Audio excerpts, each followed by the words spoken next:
C. That's good, because now the whole world can hear you, so I hope you're ready. Go Flames! Let chaos reign. What is Keegan doing in this chat right now?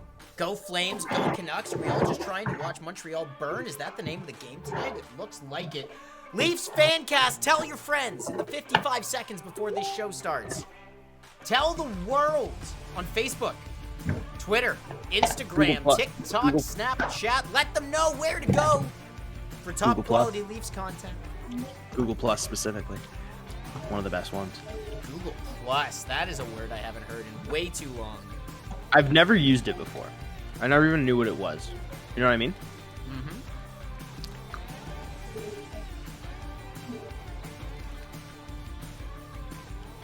All right. I think I've let the whole world know. I even tried to recruit us out on TikTok.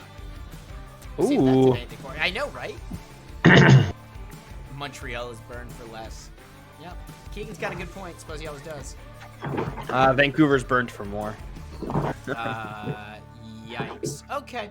Well, hey, I think that is a note of notes. And Caveman, since you went 3-0 in the FanCast Forecast, do the thing, sir.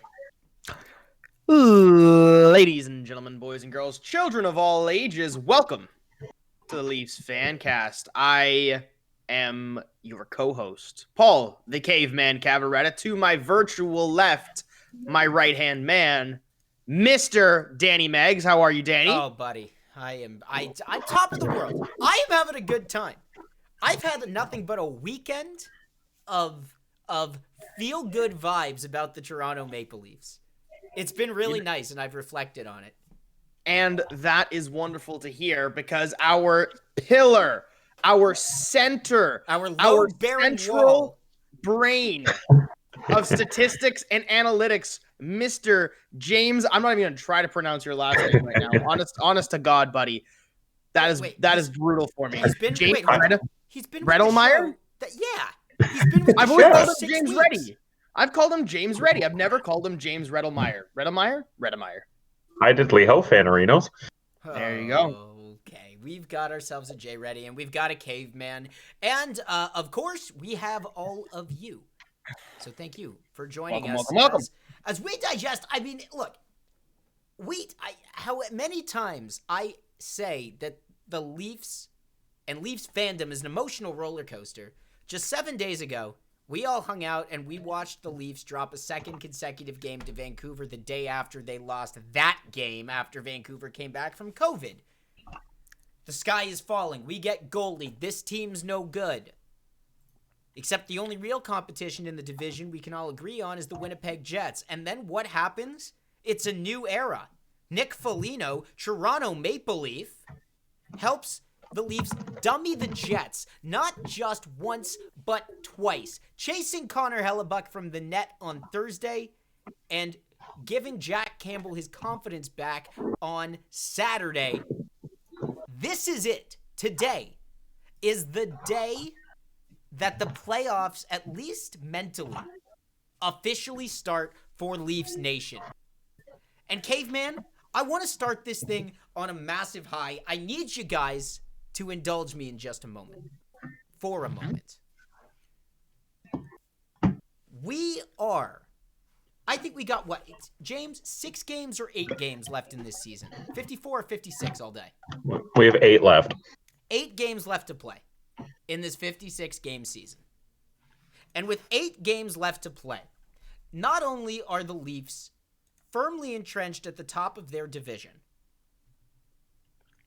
but we're sitting here, and we will this show talk about the Montreal Canadiens. Danto! Coming in big with the sub. Thank you, my dude. We will talk about the Montreal Canadiens and their fight for their playoff lives.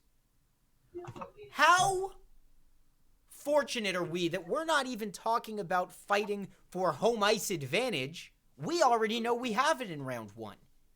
Like, this does not happen to Leaf fans. This is a big deal for us. You know why it doesn't happen? Because we have to play the Boston Bruins and Tampa Bay Lightning. It doesn't matter. It's a one-off year. I get it. Yeah, you can only play who's in front of you. We're in a softer division, sure. If you want to go that route and take that stance today, Sure. I still We don't have eviscerated agree that with that. argument all season long. Enjoy this for what it is in a pandemic-riddled year where nothing has made sense, time has lost all meaning, and yet for some crazy reason or another, the Toronto Maple Leafs firmly are the best team in their division with the playoffs just moments away. So I don't know about you guys. I only want to talk about playoff hockey from here on out. I only want to see the Leafs playing playoff hockey, and that includes when they wrap up their remaining games against the Ottawa Senators. Nothing but intensity and playoff hockey here. Allen, blaming the Caveman for that Vancouver loss. Appreciate it. That is where the blame should be placed. Caveman, how are you not so crazy stoked that Nick Foligno is a Maple Leaf? Let me give you these stats, courtesy of chief statistician James Redelmeyer. Thank you. Let me give you these stats.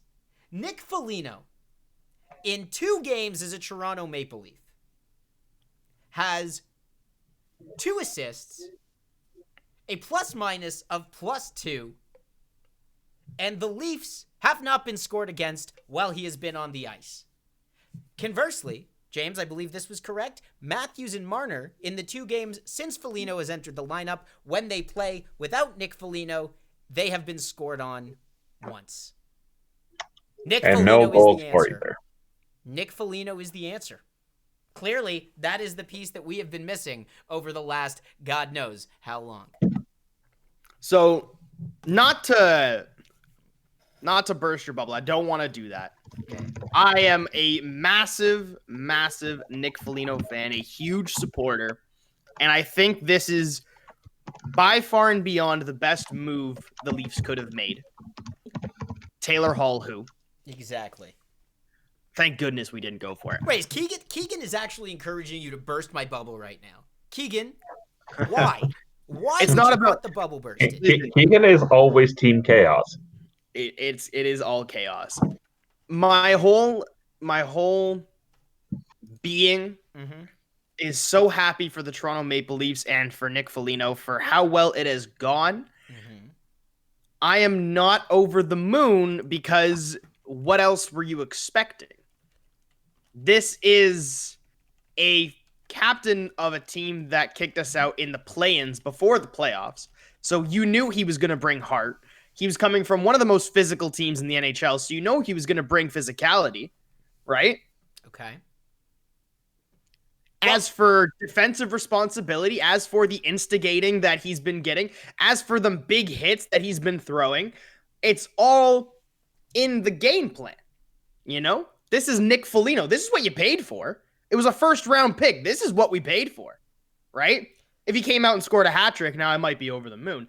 And it is just 2 games, so, you know, it is too early to tell. No, I don't care. exactly Small how we'll sample do it. size be damned. Doesn't matter. Nick Foligno is a legend. I think the big deal, Paul, is that we're getting what was advertised. And how often does it happen when us Leafs don't get what was advertised? We're looking at you, Tyson Berry.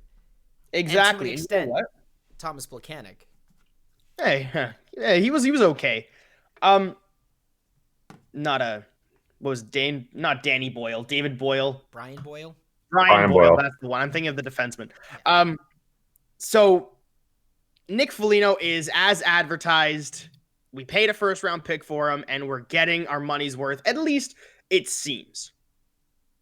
I couldn't be happier, and I couldn't be happier with him playing with Matthews and Marner, Wait, and can I go back and just... instantly gelling with them.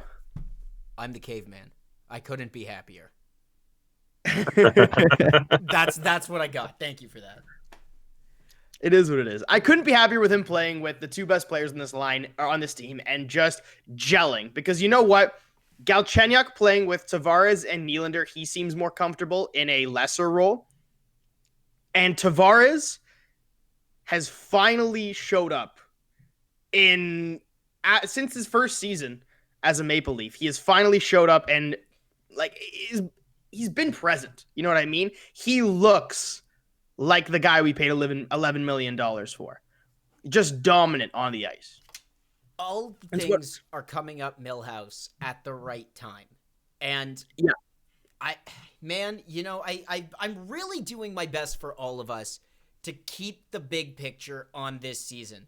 Especially because time has lost all meaning. It's so easy to just get wrapped up in the game that just happened. 5-game losing skid, whatever.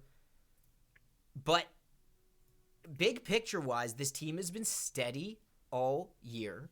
Battled through injuries, maybe not on the blue line, but everywhere else up and down the lineup and in the net, where it was probably more important to be able to cope.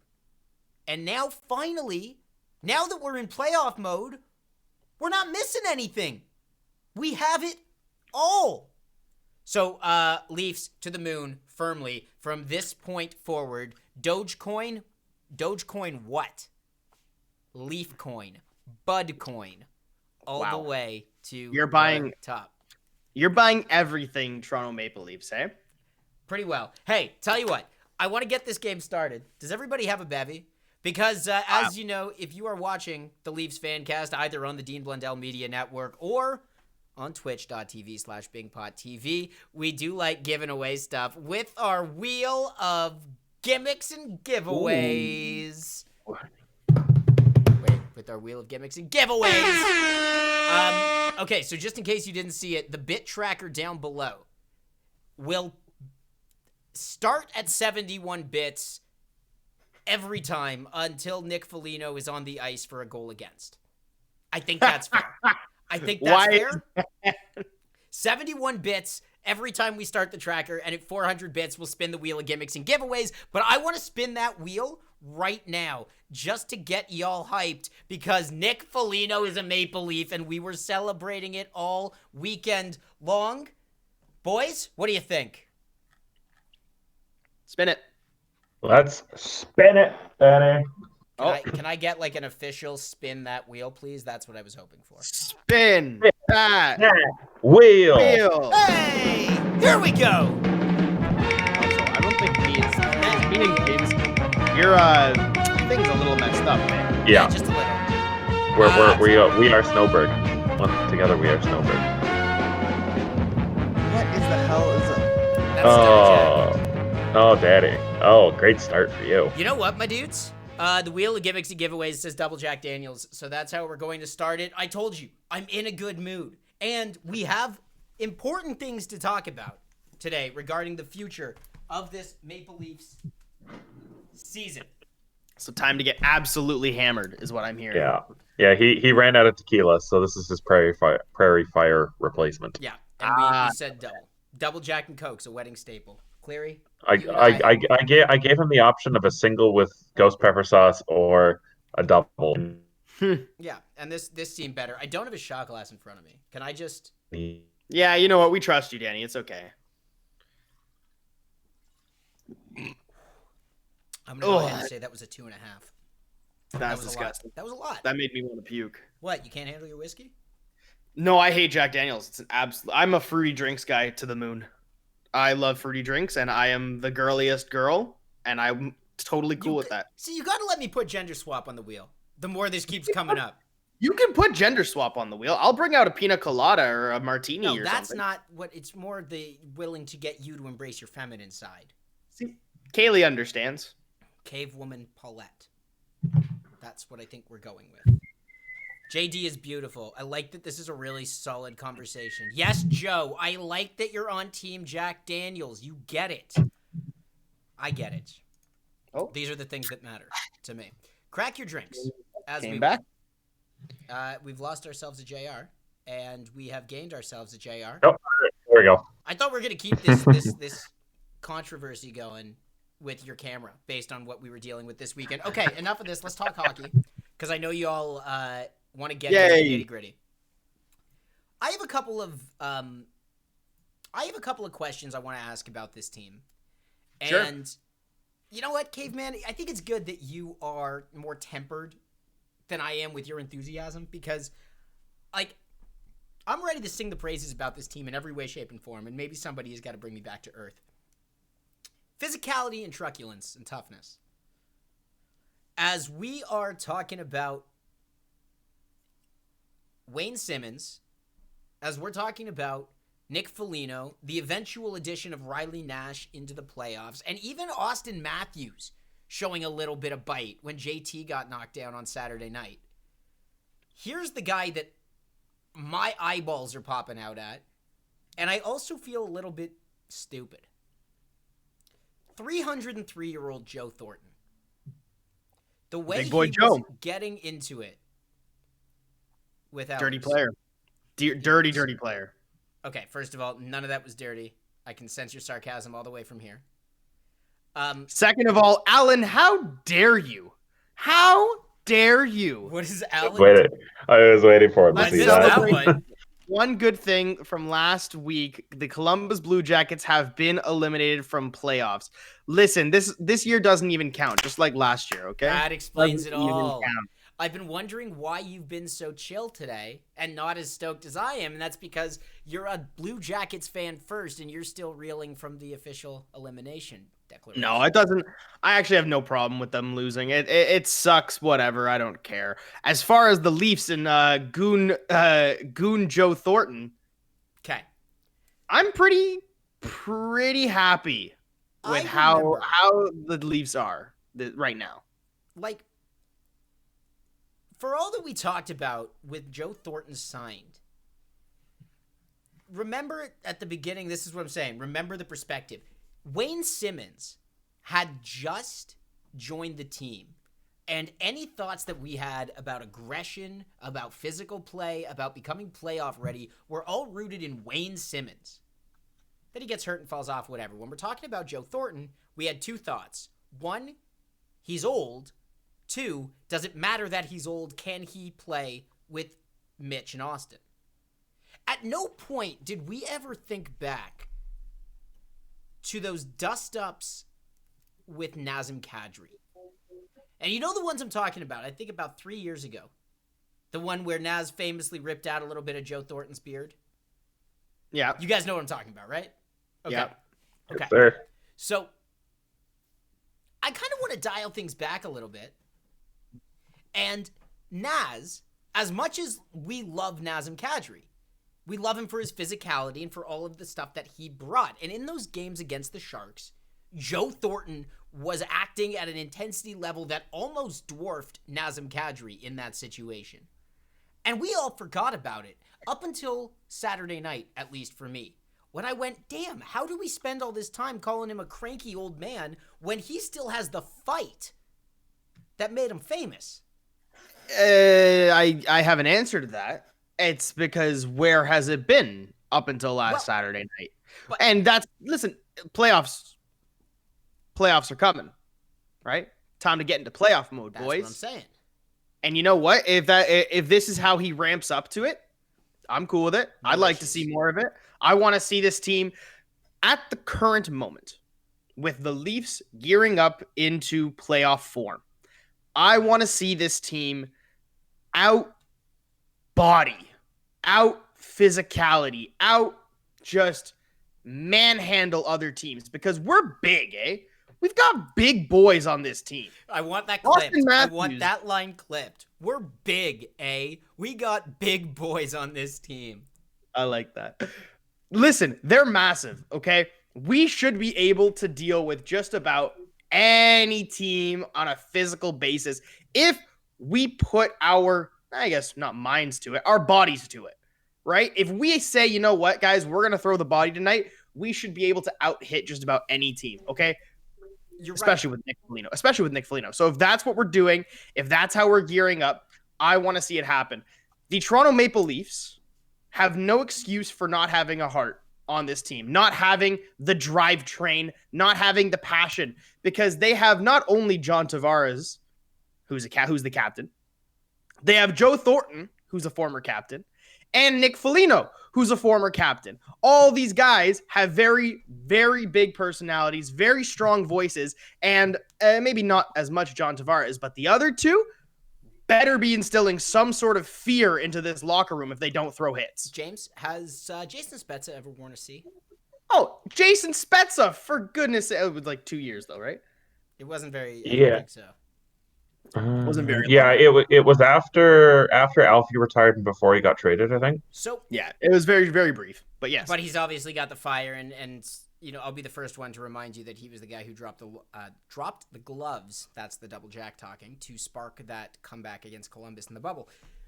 So all of these things together are telling us, based on what we've seen over the last little while, one, is there any doubt in your mind that the Leafs are ready for playoff hockey? And two, this one's a little bit more cerebral, if you will.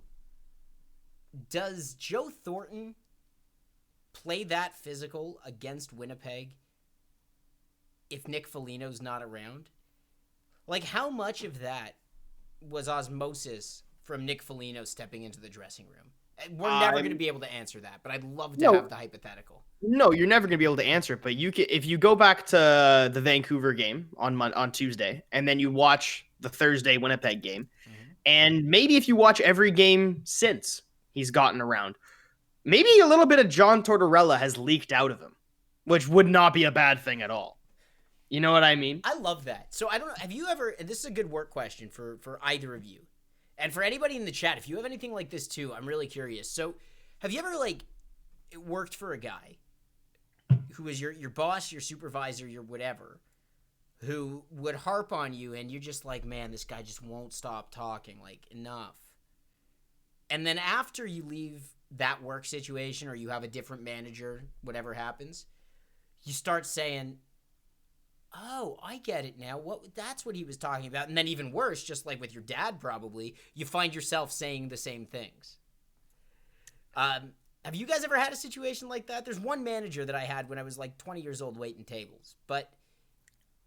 So I had a situation, a decent situation. It's actually my current situation where okay, wait. Don't say anything out loud that you don't want your boss to hear. That's just I'm covering you back. Okay? Yeah, thank you. I was working on a house, and I had this. I don't want to call him a supervisor, mentor. I don't know. Anyways, we'll call him JC. Journeyman. Can we call him a journeyman? Yeah, we'll call him a journeyman, but he wasn't really a plumber. He was more of a handyman of all the trades. And I was his apprentice while I was just his helping hand while we were working on the house. Yeah. Very, very nice guy when you didn't piss him off. Mm-hmm. And he kind of instilled one little nugget of knowledge into me. And he said, I want you to think a step ahead of me. Because when I'm reaching for the screws, I want you to have them in your hand. Just something small, right? But he taught us. He taught me. And then he would show me what the steps were. And then when I would go on and be like, okay, well, we have to do this. I already have this. All right, I already have it. Cleary just tossed 100 bits into the wheel of gimmicks. Thank you, Cleary. We are getting closer. We do appreciate that. Thank you.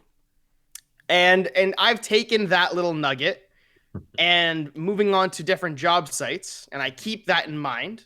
And I've done that now with other people and with other bosses, and they've noticed. And it's just a little thing that helps out. So in terms of how this applies to Nick Foligno in your question, I think John Tortorella has given him little nuggets of information here and there. This is how you need to be. This is what a good leader is. This is what a good hockey player is. Okay. And he's joining the Leafs room and just integrating flawlessly because he's been prepared. Oh. Yeah, that makes sense to me. I think, go ahead. But we'll bring it back to John Tortorella, right? Like I had a manager. So when I was waiting tables, Mike Johnson was my general manager. Awesome dude from Nebraska. Okay. And he'd always tell me, and Paul, this is gonna blow your mind. Cause I mean, the fact that anybody thinks this about me, that sometimes my ego can get a little too big. No way. Right? Ridiculous. No way.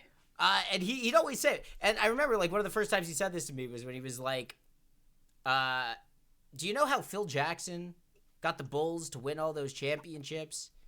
It's like, it wasn't until he told Michael Jordan and got the message through that Michael Jordan, you have to pass every once in a while. Give you a Scottie Pippen to help it make sense. And, Yeah, my instant takeaway from that was, oh, you think I'm Michael Jordan? I appreciate that. Thank you. But no, it was this idea that you've got to, that was his metaphor to me. Was it can't be all about you. You got to work with other people. Okay, I get it. What's going on, Ethan? Welcome to the room.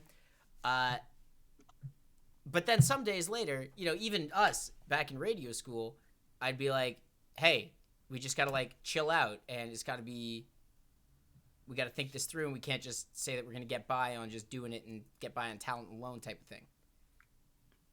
I was echoing Mike Johnson, and I was like, what am I doing? This is weird. So if Nick Foligno is echoing shades of John Tortorella in the room, it is absolutely a good thing. Oh, for sure. Caveman, I know. Oh, you got Tavares socks, Cognac. Hell yeah, you wear those any day of the week. One day we'll get you gritty socks. That's awesome. Thank JR cool. for hooking that up. And if you're wearing them now, take a picture and tweet it at MLS, at ML Socks, MLSOCKS, and let them know that you got them with your promo code FANCASTIC, even if you didn't, and we gave them away for you. You were at the Flyers game yesterday. That's so disheartening. That's so upsetting. We are so far away from that, Cognac. We are so far away from that here. It's just embarrassing. Okay, Caveman, I know that I'm the guy on the show that normally does the impressions. Can I hear your John Tortorella impression? There is no John Tortorella impression. No. Nobody can be like John Tortorella, first of all. All right, hold on. Are you trying to be like John Tortorella? One second. We're gonna try and do this here. One second. John Tortorella. Okay, we're gonna. Dude had a mustache back in the day. Oh yeah. Okay, let's see if we can do this. 1 second. We gotta. Count bruises. No, it's important to get this right, and you got to make sure that you feel right in the moment. I'm gonna be honest. I don't have anything in the wardrobe that is Tortorella-esque, so to speak. So this is the quietest blazer I own. It's the quietest blazer I own. Let's see. I want a little bit more. I want a little bit more control over the hair, and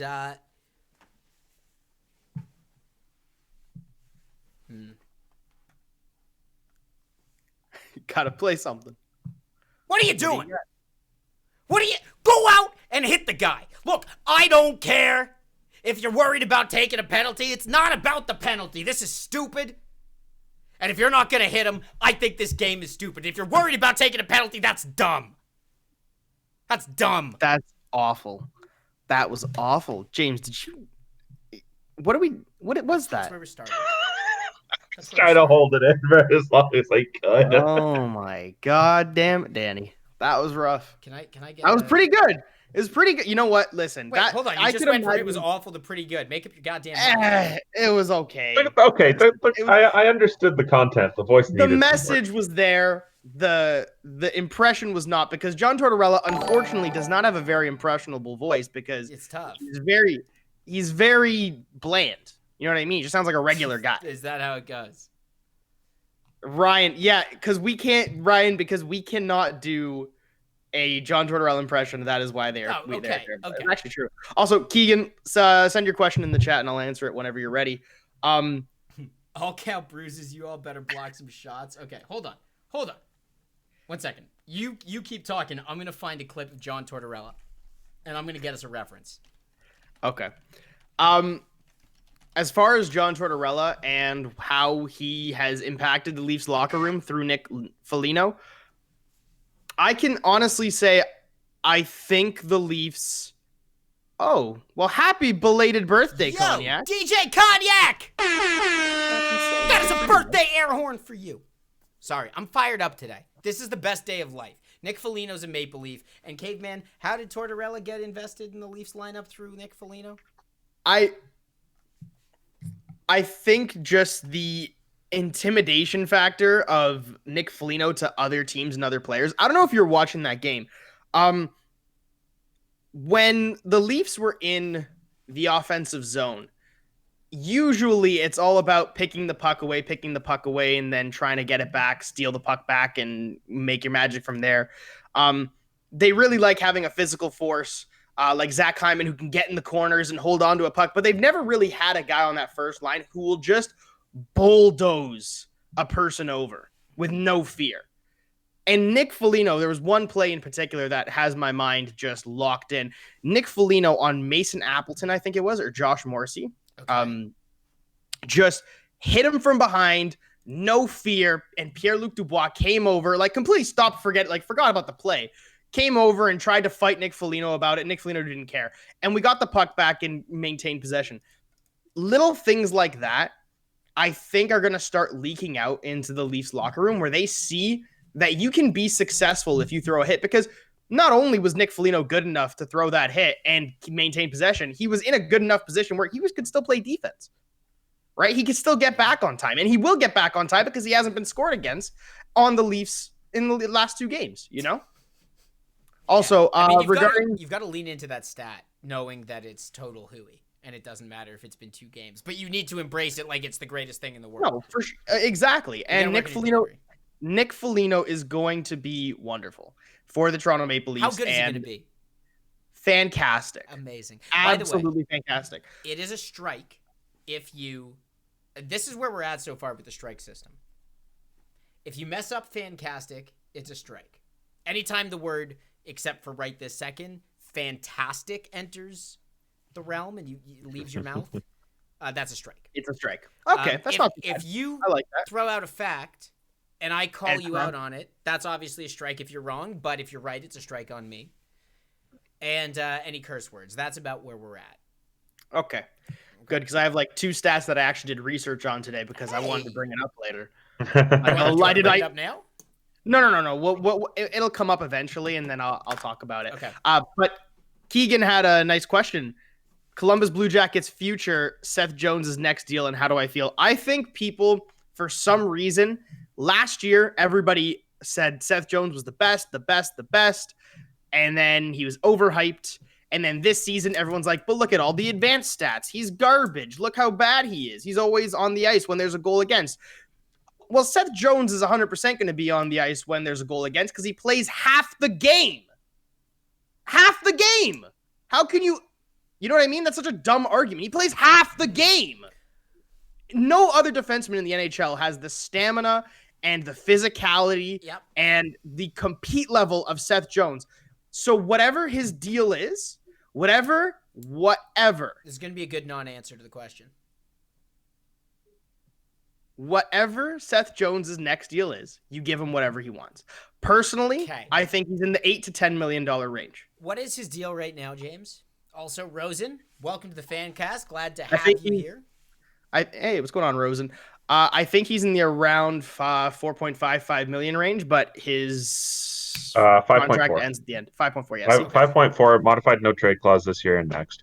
Yeah, okay. And then he's a free agent. Same with Zach Werenski. So it's going to be... If you have it handy, when did he sign this deal, and how long was the term on it? 6 years, $32.4 million total, signed June 29th, 2016. It's a 2016 deal. And 2016 was the summer where everything went sideways. Just again, to remind you all what that meant. That was the year that PK got traded from Nashville. That was the year that Taylor Hall got sent to the Devils for Adam Larson. Wow. So, yikes. All of that. It was okay. So, I mean, look, I don't know if he's more than an $8 million guy. I think paying more than $8 million is nuts. And also, still got a flat cap next year. And also, Seattle looms large. If it is the year after. Like, if you're Seattle, this is the kind of guy you got to be going after. Seth Jones? How does Seth Jones ever make it off of Columbus? He's not going to Seattle. He'll either be on Columbus for the rest of his life, or he's going to pull up Pierre-Luc Dubois and leave. You're talking about the Columbus Blue Jackets with Seth Jones and Zach Werenski, who, as we are talking now, according to the Score or whatever TSN or whatever hockey list does the USA Olympic roster, they are always slated in the top 2 defensive pairings together because that's how good they are. that is how good they will continue to be. Do you think he stays with Columbus? Do you think he wants a I championship? hope he stays. I hope he stays with Columbus. I think Columbus can win a championship if people stop leaving the stupid team. Okay, I got to talk about this because there's segues galore here, and I know we're only 35 minutes into the show being the Leafs FanCast, Team Blundell Media Network, twitch.tv/BingPodTV. One of the things that I really like, and this is personal, and this is 100% ego talking. Thank you, Coach Mike Johnson. I like when we have a take on the show, and weeks after we float these takes out, I hear these takes on mainstream sports media in Toronto, and I'm talking about Sportsnet. This I heard on Sportsnet today, and if you were listening to it at the job site Caveman, you may have heard this today on Good Show. Mm-hmm. They were talking, they being Ben and JD, and to an extent, Justin Bourne, we're talking about Morgan Rielly and whether or not he's expendable. And the reason they've been talking about Morgan Rielly like this is because of the emergence of Rasmus Sandin the past couple games. I think it was 3 weeks ago that we all sat on this show and said, hey, is Sandin the heir apparent to Mojo's position? And does that mean that Mojo gets taken by the Kraken? Because if right now the Leafs are to protect 8 skaters, you're going to protect Mojo. But if you're going to protect 7 and 3, he might be the odd man out. Caveman, James, based on what we've seen from Rasmus Sandin, which has been awesome so far in the last 7 days, how much, when we revisit this argument, does it sound valid? It does. I don't think Seattle is where we give up Mojo. I think I agree. I agree with this take. I think that's a dumb idea. And this is specifically because let's just say Sandin is the heir apparent. Okay? Mm-hmm. Just like Sergachev is the heir apparent to Victor Hedman whenever that ship sails, even though he's only like 28 or whatever. Okay. And he's the best defenseman in the league. Same age as JT. Oh, wow, really? Oh yeah, 1 and 2. If Sandin is going to take his spot, he is not, as today, better than Mikhail Sergachev was when Sergachev got his contract extension. He will not be better than Mikhail Sergachev until maybe 2 or 3 years down the line. What I'm trying to say is he's still on an entry-level deal. Okay. Take advantage of it. Let's not screw this up, Toronto Maple Leafs, and let's not blow Sandin. But it's not about this season. No. It's not about this season. But if we start talking about Rasmus Sandin like he's the god of defensemen and he's the future of the Toronto Maple Leafs backline. No. But if we start talking about him like he's we don't the want heir a Justin apparent, Pogge effect again. No, but we just compared him to an Olympic caliber defenseman, and he's 20. He's 20. He's young. Right.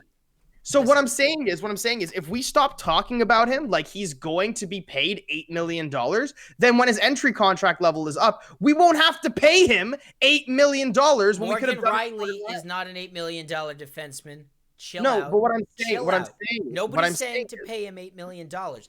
No, what I'm saying is it's a question. It's a Paul, question. Paul, I know what you're trying to say. You understand what I'm trying to say? I get where you're coming from. Okay, you don't want the Darren Dreger media hype machine to get going and drive up Sandin's value. I'm not telling us to do that. Here's what I'm trying to say. It's a question. In a vacuum. Yes. Keegan's correct. In a vacuum, is Rasmus Sandin, who is a much better hockey player there, I said it, than Luke Shen. Is Rasmus Sandin a top 4 defenseman next year? Forget the surrounding cast. What I mean is he good enough to play a top 4 role on the Leafs? I don't know. How many games has he played? Why does that matter as to his current talent level? How consistent has he been? Has he been played against top 4 defensemen? What's the word? Competition. There we go. Has he been put in those scenarios? He's been good. when Morgan Riley entered the league, he was a top Harry, defenseman. what's going on? Hey, we'll get to Harry in a second. Eyes up here, caveman. Morgan Riley was a top 4. Morgan Riley, when he from the moment he entered the league, was a top 4 defenseman. He was a top 4 defenseman out of necessity because the Leafs were so bad. And the Leafs were terrible. Like, what are we talking about? That's a dumb argument. I'm just saying that's where they put him, and he's thrived ever since. Can Rasmus Sandin handle top 4 minutes? That's all I'm asking. Because if you say yes, then that means Morgan Riley is expendable. And we've talked about this. No. And here is why I'm taking the Tampa approach. Okay. Why can't you have both? Why does it have to be one or the other? Because it's all about... You know what I mean? No. Harry, my dude! Thank you, Harry. Yo, Harry wants us to spin that wheel. Harry wants to win some socks. That's what Harry wants. Absolutely. We've got a bunch of crap on the wheel, and please get those wheel of gimmicks and giveaways spinning. 71 bits to start the wheel every single time we spin it until Nick Foligno is on the ice for a goal against. And, hey, Cleary! There's fair play. Checking more bits at us. Hell yeah. So here's my take, okay? Here's the take. Why can't you have both? Why does it have to be one or the other? Oh, and there's the 29. And that's 29 to push it over the edge. Okay, everybody pause! It's time to spin that wheel. I like spinning the wheel. Spin, spin, spin, spin, spin that wheel. Spin, spin, spin that wheel. Oh, it's shots for all! Shots for all means that the 3 of us all need to take a shot together. It doesn't have to be anything gross, but it does have to be a shot. Caveman? Is it Sambuca? I'll go find whatever I got. Go for it, Caveman. Okay. You already know what I'm shooting. Give me 5 seconds. You guys take your time. Take your time, and we'll be back, and we'll make sure that we get set up for the rest of this. Also, Caveman's Gambit has been added to the wheel of gimmicks and giveaways. So if you ever want to put Caveman on the spot to play some old chess, it's not going to happen particularly often, but it's there. Fantastic. Oh, 4 roses? Yeah, Harry. Harry's a bourbon guy. We know that now. Let's go ahead and reset that wheel. No, excuse me. My starting amount was supposed to be 71. One moment. Wheel of Gimmicks, 71. Start it. There it is. Excelente. Bourbon and Coors Light. Borderline strong, my dude. That is exactly what that sounds like. You are 100% from Thousand Oaks. And the reason I've been bringing up the Morgan Riley argument is not just because the Morgan Riley argument was being spoken on Toronto Sports Radio today. But I do think there's an angle to be said here. You weren't going to crack it until Byfield got on the ice, and yet here we are. We are going to make sure that we take some time to talk about what's happening around the league, the playoff picture. If you haven't been paying attention, it's nice that Byfield's going to be playing on NHL ice this week, but it was only a couple of weeks ago when it looked like the Kings actually had a chance to break through in the Honda West. And then you remembered you play in a division with Minnesota, the Vegas Golden Knights, and, the Colorado Avalanche. So I know it's been tough for you. But if it gets guys like Byfield, a crack, they both start with a BYUC. It's tough. Then we will see. Feels good for the Kings. Also, this is important. Ryan Starfire and I are playing each other in the semifinal matchup in our fantasy hockey league. And if Starfire beats me, he's a lock to win because McDavid plays like 14 games next week in what would be the finals. That's tough. So I'm just trying to beat Ryan this week and stop Save that everybody. from happening. Ryan looks like he's going to be the guy. All right, you got some booze lined up, gentlemen? Yes, sir. Yeah, this is the problem with picking flavored vodkas. The lid gets stuck from all the sugar. Oh, what kind of flavored What kind of flavored vodka? That would be coconut. Coconut flavored vodka. Well, we have established already that FanCast is Team Coconut. I like Pink Whitney, to be honest. Pink Whitney is delicious. Can we get Pink Whitney to sponsor the show, James? Can you hit them up and see if Pink Whitney will sponsor the FanCast? Or are we a direct competitor to Spit and Chicklets? You know what? I feel sad and dumb that I went downstairs for vodka when I had Whitney right here. I'm so down with you taking a shot at Pink Whitney on camera, if I'm being totally honest. Are we taking this, or have you guys already taken it? All right. No, I haven't yet. Also, Caveman's the commissioner of the Fantasy League. Harry Bossax wants in. That's all I'm saying. Cheers, my dudes, to Nick Foligno. To Nick Foligno. Nick Foligno.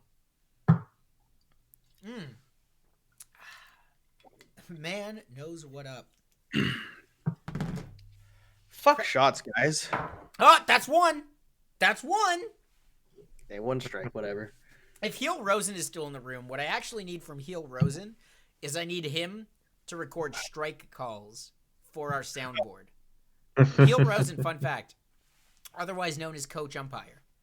He is a minor league baseball umpire who made recently the jump to Double-A, and that is huge, by the way, because I don't know if we've talked about this before, but if you are a minor league baseball umpire, it is even harder to crack the majors than it is for a player. Think about the math real quick. There's only, how many teams of umpire crews? Yeah, that's fair. And just like, though, in the minor leagues, making the jump from high A to Double-A is a massive jump, hardest there is to make, and Coach Umpire has gone ahead and crossed that threshold. So congratulations to you, Heel Rosen. Bing pop. That's how we feel about that. So I want to finish this thought because Rasmus Sandin is the heir apparent, and Morgan Riley is expendable, but it doesn't mean he has to be. There's another question that we asked earlier this season, and why I think it's important that we talk about Morgan Riley now is, what if dumping Morgan Riley's $5 million salary next year is the only way you can re-sign Zach Hyman? It's not, because you're going to dump Frederick Anderson's $5 million contract. Alex Kerfoot's 3.5. Well, we don't know if we're dumping Alex Kerfoot, and actually, the more we talk about the expansion draft as being a Travis Dermott thing, then we know we're not. So here is my thoughts. I don't see a reason why the Leafs have to get rid of Morgan Riley. Yes, if they have to keep Zach Hyman, that's a conversation that we can have, and that's a conversation that I'm willing to have, and we've had it before. If we are dumping him because we have an answer in a replacement in Rasmus Sandin, why would we do that? Like, just to do it? You know what I mean? What if you could have Morgan Riley on a $6 million 6-year deal? That sounds fair. Well, and because I don't think you can get that, but go ahead. No. But like, let's say a 6, a 7, whatever it is. Okay. And a Rasmus Sandin on a 3-year, $3 million bridge deal. Why can't you have both? If you only play him in top 6 minutes and not top 4 or top 2 minutes, he can't demand top dollar. Just like Mikhail Sergachev can't demand top dollar. And then when he's making that $3 million, you say, oh, hey, let's skirt you onto that top 2 pairing with Morgan Riley or with Jake Muzzin or with Justin Hall at this point. And let's make him a star at $3 million. Imagine if Austin Matthews wasn't making $11 million and was making $6 million. But he is making 11. But he's making 11. So don't like that's, No, 100%. It's because there is no such thing as a Toronto Maple Leafs bridge deal. Morgan Riley and Nazem Kadri were the last 2 people to get it. Yeah, I mean, the Toronto Maple Leafs. That's not a bridge at that point. No. Well, whatever. Who cares? For Morgan Riley, yes. Morgan Riley just won. He just turned 28. Yeah. So the whole point is, it doesn't matter. You got 6 years of Morgan Riley, 3 of which were his best, for $4 million. He was in the conversation for a Norris, $5 million, whatever. He was in the conversation for a Norris at $5 million. Are you kidding me? Are you kidding? If you could do that with Rasmus Sandin and still have Morgan Riley, why would you not take that? So Morgan Riley's an $8 million defenseman. Like, James, does that sound outrageous? 8 mil for Morgan Riley? Oh, a little bit. I mean, does it? It's hard. Okay, it's hard. My reason for getting rid of Riley is honestly, I just can't take the defensive play anymore. I just can't. I can't take the guy being a fourth forward and just reckless abandon in the defensive zone. And interesting. I'm at the point where I don't. To Paul's point of why don't you have both? It's because I don't want both. Yeah, and certainly not as partners. Imagine in a scenario. So after next season, so like for me, my assumption is that they're just going to let Riley's contract run out like Van Riemsdyk's. Like, good player. Sorry, you're going to get more in free agency than we can afford. Okay. Thanks for all the memes. You're out. But can you imagine running so you run Sandin full time in that third spot. Again, as FanCast listeners know, I'm running under the assumption Travis Dermott's gone to Seattle. That's the assumption I'm running under until proven otherwise. Yeah. But so Sandin takes Dermott's spot on the third pair full time. Run him, and I'm hoping they bring Bogo back for a similar deal they signed him to this year. The way he's been playing. The way if the cap stays flat, it's possible. But I don't know that they're going to be able to. I think he just took a bargain deal for the year. Yeah, and could be. But regardless, I put Sandin in Dermott's spot. Morgan Riley's course runs out as our number one left-hander. Okay. Number one, because those top two pairings are number ones in their own ways. Muzzin goes up with Brody full-time. Sandin goes up with Hall. And then you plug in who? I find Bogosian, but left-handed. I mean, a third pairing defenseman. I don't know what Ben Hutton plays, but that's an option there. Well, I'm talking a year down the line, so my guess is Ben Hutton's not going to be. Okay. So you're talking about not next season, because imagine next season where we don't have Travis Dermott, but we have a Rasmus Sandin and a Morgan Riley and Justin Hall, Brody. If Dermott goes to the Kraken, you just keep both. Yeah, you run that both, but I don't think there is a way that we have both after next season, just one way or another. But let me ask you a question, Danny. How about this? Do you honestly, if we got rid of Morgan Riley, do you honestly trust Rasmus Sandin in a situation where he's got to play top 4 minutes against Kucherov, Stamkos, and Point? Yes, because Bergeron, Pasternak, Marchand. So whether it's James's perceived scenario of playing Sandin with Hall or it's as simple as playing Sandin with Brody, I think as long as Muzzin Hall is an option as well, or I guess what would the equivalent be there? Muzzin Brody? Those are fair combos to be throwing out there. I do think Rasmus Sandin is good enough. I do. I think he will be. I think he needs just a couple of, even just a next season of full, not just like 11 minutes a night, 4 times a year when he gets in the lineup. Like, give him 13 minutes a night, 14 on that third pairing full time. Do you guys not think we're going to see him in the playoffs? Because I'll put my hand up right now and say Rasmus Sandin will play at least one playoff game for the Maple Leafs. I'm not disagreeing with you there. When we have this conversation at the end of the season versus having it now, it's going to be a little different. But I'm speaking from the perspective of Rasmus Sandin is not only going to play in the playoffs, but make a strong impact and prove everything I'm saying. I guess I'm working. I hope. For the record, I hope he does. And that is wonderful for him to fill as a top 6 defenseman. And you know what? If a top 4 gets injured, you have the perfect candidate to move in. God forbid someone gets injured. You have the perfect candidate to move into their spot in the top 4 in Rasmus Sandin. That does not mean he is ready. He is 20 years old. Okay? He is a young, he's gotten more physical, but he's not a physically dominant or present presence on the ice. God. Yeah, but just because he hasn't done it yet doesn't mean he's not going to. And No, but wait, I also gotta shout out. for- Hold on, I gotta shout out DJ Cognac from a while back for making a big deal about the Kraken. That's how I feel about that. It's a big deal. I'm also looking forward to. I don't know. I haven't mentioned this yet, but I really want us to do after the Stanley Cup has been awarded, we do our own mock drafts and bring them to the table and bicker and argue. Well, I think that's something we 100% should do. Okay, I want to position this a couple times first. Hold on. Leafs Fancast, Dean Blundell Media Network, and twitch.tv/BingPotTV. If this is your first time at the show, 1, welcome. We are so happy to have you. 2, go ahead and hit that follow button so that you get to come back to the show and you don't just forget about it. We all have squirrel brains sometimes, I understand. 3, if you look down at the bottom, Wheel of Gimmicks has 71, which translates to 17.75% complete. At 400 bits, we spin the Wheel of Gimmicks in giveaways. And sometimes we'll add some gimmicks to flavor up the broadcast. Yeah, we could go ahead and smoke a breath of fresh air.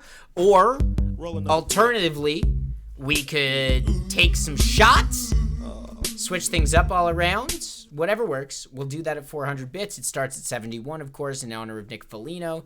And it will start at 71 until Nick Foligno has a goal against as Maple Leaf. Sorry, guys. Just had to get the plugs out. Wonderful. So, let's just move on from this. Oh, that's right. Hold on. Dap Sauce is in the chat. We got a Bolts fan. One of the guys from the Beer League Boys, who is with the Dean Blundell Network, is in the books as well. Dap Sauce is a great dude. That's Daniel Prentice. Hell of a gem. And he's a Pokemon fan, Paul, which already puts him into the FanCast good books. For sure. And the real question for Dap Sauce is, how do you feel about Pokemon... Oh, Paul, help me out here. Sword and Shield? Nope, Sword and Shield. Gen 3 remake. Alpha Sapphire and Omega Ruby. Alpha Sapphire and Omega Ruby. Do you think, Dap Sauce, that it has too much water? That's all I want to know. From one man's opinion. 7.8 out of 10. Yeah, you're right. That's all I really want to know. God, it was so long ago when that was a meme with us. Did you add that on the wheel, Daddy, for my because you have Caveman's Gambit on there? Did you add you and I or Paul and I having a Pokemon battle on that wheel yet? No. Do you have Pokemon in Sword and Shield? Yeah. I'll duel you all day. Are you kidding? Danny, we talked about this. I played semi-competitively. I don't think we have. Okay. Wait, I'm literally updating the wheel right now to add duel. That's Yu-Gi-Oh. But yeah, I know. But we talked about we were going to play on the what was it, the randomizer or okay, hold on. Duel. Okay, I'm putting down duel. Duel is also in black. Duel is going to be someone's having a Pokemon battle. Okay, Kaylee remembers. Poke battle. Was it on a day where I had to drink a whole bunch? Because, guys, I'm going to be honest. I'm not perfect. Sometimes stuff like that happens. Okay, it's on the wheel of gimmicks and giveaways. So there is a chance that it's either going to be Caveman's Gambit or a Pokemon duel. The Bing Pop Pokemon streams would be pretty good. I'm thinking about them. I'm down. I mean, toss up an emulator. Toss up an emulator and run a Nuzlocke. That'd be great. That'd be awesome. I'm just letting you know it's an option. Now it's on the wheel. So if you want to go ahead and do the thing where... oh, no, that's from when we had Snowberg last time. If you want to go ahead and do the thing where we spin the wheel, it is a thing that people can see right away. But the wheel has to make it happen. That's the only downside. That's all right. It's the wheel world. We just work here. Nice. It's the wheel world. Yeah. Is that like the real world of like... Yeah, that was the pun. That was the pun. Wow. Wheel World GTA. Nice. I have a question from producer Nick talking about the Maple Leafs. Or do you... And before we move on, do you feel like you said everything you have to say about Sandin and Riley? And I didn't want to take the focus away from the playoff run that we're about to go on. No, there's nothing to say, but we'll see what happens when it happens. And if they get rid of Riley... and Sandin fails, what does that mean for the Leafs? Hey, at least we got a Liljegren still, because we hadn't dealt him at the trade deadline. Yeah, good for her. Good for us. So I'm just saying, we got options. I will say for me, ideal scenario, like absolute ideal scenario is you are able to get a haul of draft picks back for Mo in a trade this offseason with the caveat that Dougie Hamilton is coming to play right D with TJ Brody on the top pairing. Oh, that's clearly what's going to happen. While we talk about, as I say, dream scenario. On the subject of former Calgary Flames, I don't think he players, leaves Carolina, for the record, but with 6:12 left in the first, because if you didn't know, this game started early. That is Flames and Habs. It is 1-1. Montreal jumped out to an early lead. Calgary managed to come back and tie things. So if you're paying attention to that, it is currently 1-1 in the first period. And Elias Lindholm's got a power play goal. So does Shea Weber. What? Well, I want to talk in the last 30 minutes of the show. I really want to talk about Montreal. But I do have some more Leaf-centric things to get to first. Like how we can basically choose who we want to play in the playoffs based on everyone's schedules. Yeah, I think what we want. No, we want the number 1 seed in the division. Yeah, but I just mean, so I've got everyone's schedules open. So the Leafs still have 4 games against the Canadiens left. Wow. 4 out of 8 against the Canadiens? 4 out of 8 are against the Habs, 2 are against the Canucks, 1 against the Sens, 1 against the Jets. So what you're saying is if we throw those games against Montreal, we can get them in as our first round opponent, is what you're saying. Correct. Because if I go over, that's Edmonton, Calgary. Calgary's they've got the game against Montreal tonight. They have 2 games against the Oilers, 4 games against the Canucks. Right. 1 Winnipeg, 1 Ottawa. So this outside of the Leafs, the playoff seeds are all up for grabs. So because everyone, obviously, with everyone just playing each other down the stretch. So do we want to do this now? Or do we want to wait 30 minutes and talk about the other Leaf-centric headlines first? I'm good with either or. I just want to give you the option, and if there's any increased demand, let's do it now. Let's do it now. You gonna do this now? Do it now. Let's do it now. Okay. Here's how I wanted to start this, because it's been a weird week. Like a week ago, it was Montreal's spot to lose, and wouldn't you know it, dropping 2 in a row against the Calgary Flames says, okay, they might actually lose it. So my question for you is, take a second before you answer this. Even though Montreal has got a 70% chance of locking up that final spot, with 8 games left, anything can happen. Who takes that final playoff spot? Is it Calgary? Is it Montreal? Is it Vancouver? Or, and I'm only saying this because there's still a chance, is it Ottawa? Paul, we'll go to you first. So I'll take my time with this one. James, we'll go to you first. Go ahead, James. So, looking through everyone's schedules here, out of Leafs, Jets, Oilers, Habs, Flames, Canucks, the Jets have the most games against Ottawa left. And I think that's how you're going to use this. Because of that. Okay. Because of that, I don't want to count them as free points. But yes, Danny, first off, Danny is going to owe Paul $50. Perfect. However, that is a free, as of right now, I'm assuming that is a free 4 points. Sorry, Sens fans, I am. Okay. The Leafs, therefore, are going to be hard-pressed against these 4 games against the Canadiens in order to keep that lead against Winnipeg. James, it's a 7-8 point lead now. It's an 8-point lead. I don't think we're losing it. There's 15 of you in the room, by the way, so I just dropped a poll in our Twitch chat. And if you're watching on the Dean Blundell Media Network, make your way over to Twitch and vote in our poll right now. Who's going to take that last playoff spot? Paul, you're saying? We have an 8-point lead on Winnipeg with 8 games left. The likeliness of us losing our lead is slim to none. I'm not worried about us. Maybe Edmonton. But if we're talking about leads, I don't think we have to worry about that. I think the Leafs are going to be playing playoff hockey the whole way through, ramping up. So if that's Anyways, go ahead. Continue, James. Sorry. Well, okay. Yeah, I don't disagree. But what I mean is, I don't think we're going to be seeing a lot of rotation, a lot. So getting to your point, I think they're going to be trying to go for playoff hockey the whole way through. Meaning, I think the Habs are in tough to take out of a possible 8 points.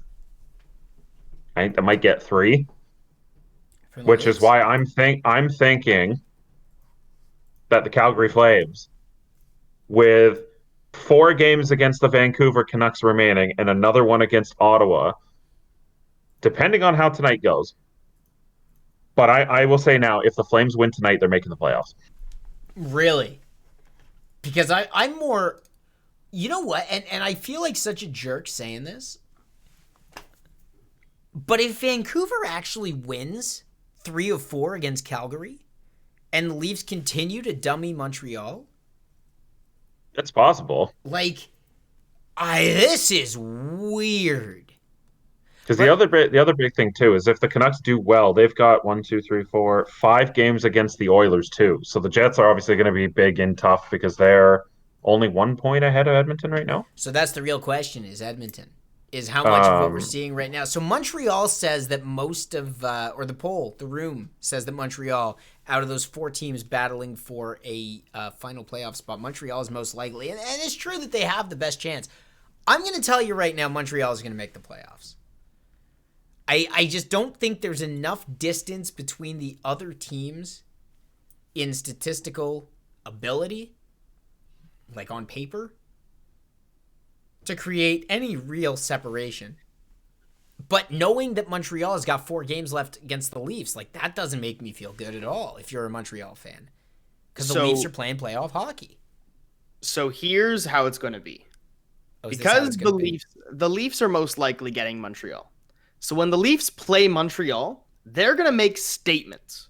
They're going to show them, hey, look what's waiting for you behind door number 1. Welcome to playoff hockey. And that's what they're going to do. And they're just going to right down onto them, smack them down, easy clap, okay?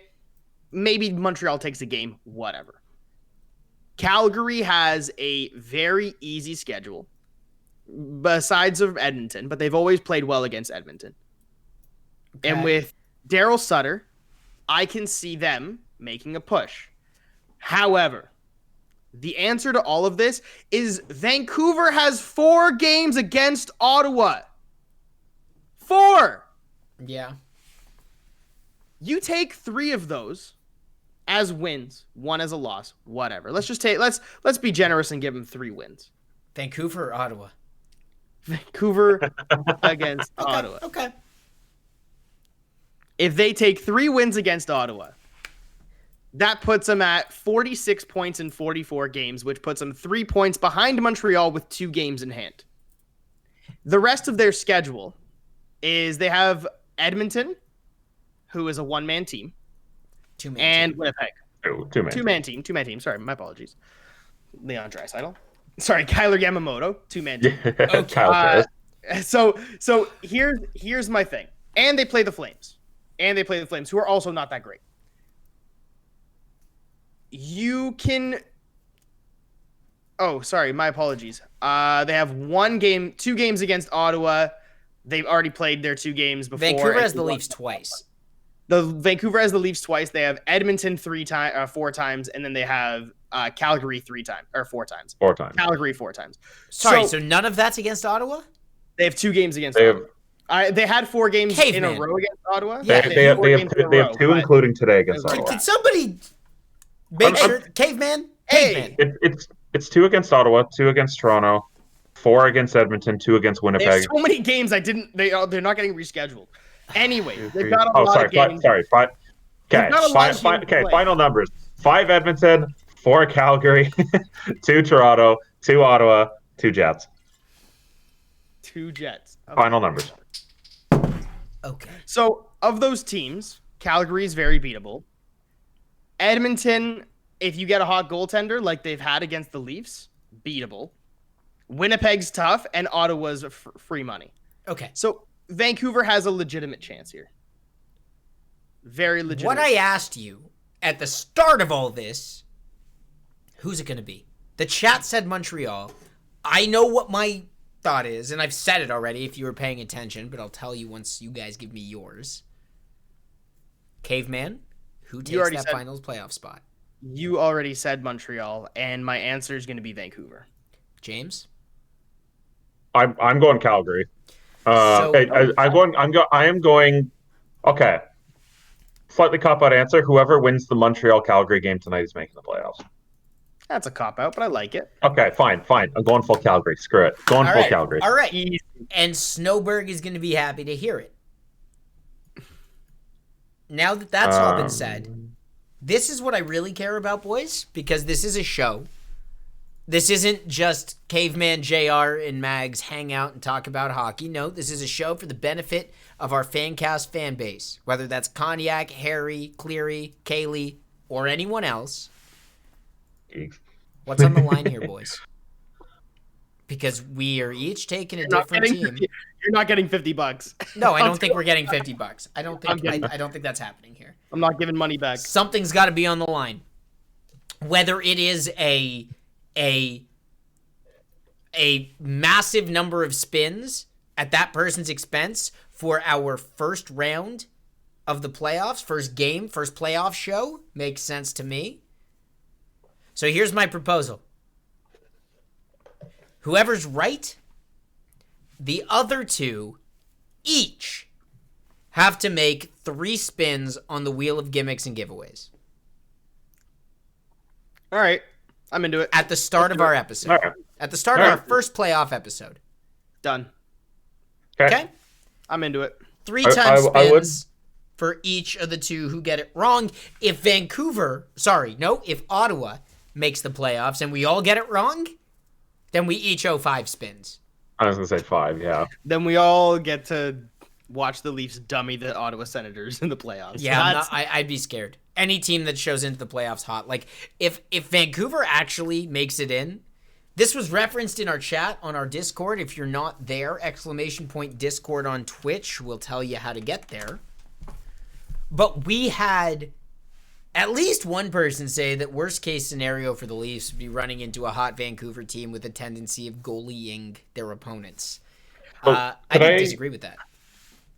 Okay, I do want to give one thing, Okay. courtesy of Canucks Army alumni Jeff Fayette. Alumnus. In the last 15 games, which also have been without Elias Pettersson, so this is how this got brought up. Okay. At 5-on-5, the Canucks currently rank 31st in the league at 43.1% Corsi percentage, 28% in shots for, 19th at 49.1% goals for, 30th in expected goals for, 28th in shooting percentage, and with a .945 save percentage, first in the league. All in that tells you is that, yes, Vancouver is capable of goalieing your team. I know. Okay, but also just a little study includes underneath.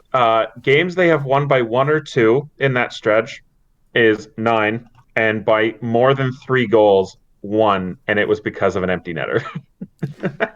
So I just find that hilarious. So I'm not afraid of the Vancouver Canucks, even if they come in hot against the Leafs. And you want to know why?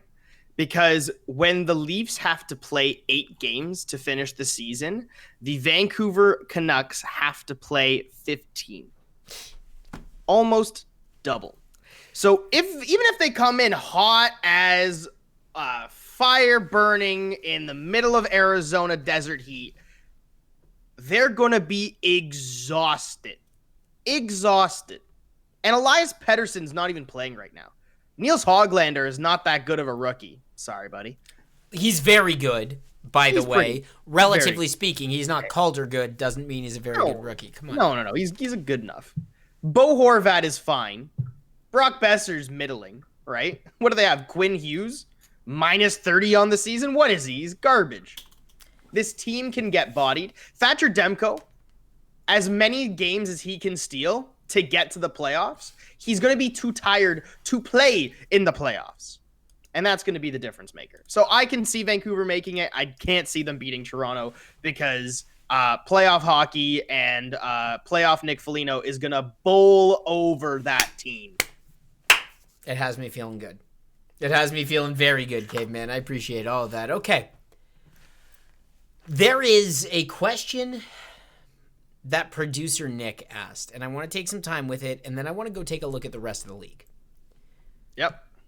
You want to start with the clinching scenarios for tonight real quick? Yeah, hit me up. What do we got? All right. The Tampa Bay Lightning officially clinch a playoff spot if the Panthers defeat the Panthers in regulation. No, the they Panthers are not playing. the They are not. Panthers. Panthers are beating the Predators. Oh my God, that shot is hitting me. One you shot, the man's done. If you want to mess up James even more, throw some bits at the wheel of gimmicks and giveaways and see exactly where this goes. Oh, that's what happens when you drink on an empty stomach, friends. 319 bits away from spinning that wheel. Okay. Lightning clinch if Panthers beat Preds in regulation. There it is. Panthers clinch if they defeat the Predators in any fashion, if they defeat the Predators in regulation, or if they get 1 point and the Hurricanes defeat the Stars in regulation tonight. Wow. Okay. The Hurricanes will clinch if they get at least 1 point against Dallas, or if Florida beats Nashville. So Florida and Carolina clinch tonight, right? Essentially. And maybe Tampa. And then Florida, Carolina, Tampa, Nashville, Dallas, Chicago. Hey, looking at that. Got a couple more bits onto the wheel, or at least onto the meter. Thank you very much, Kaylee.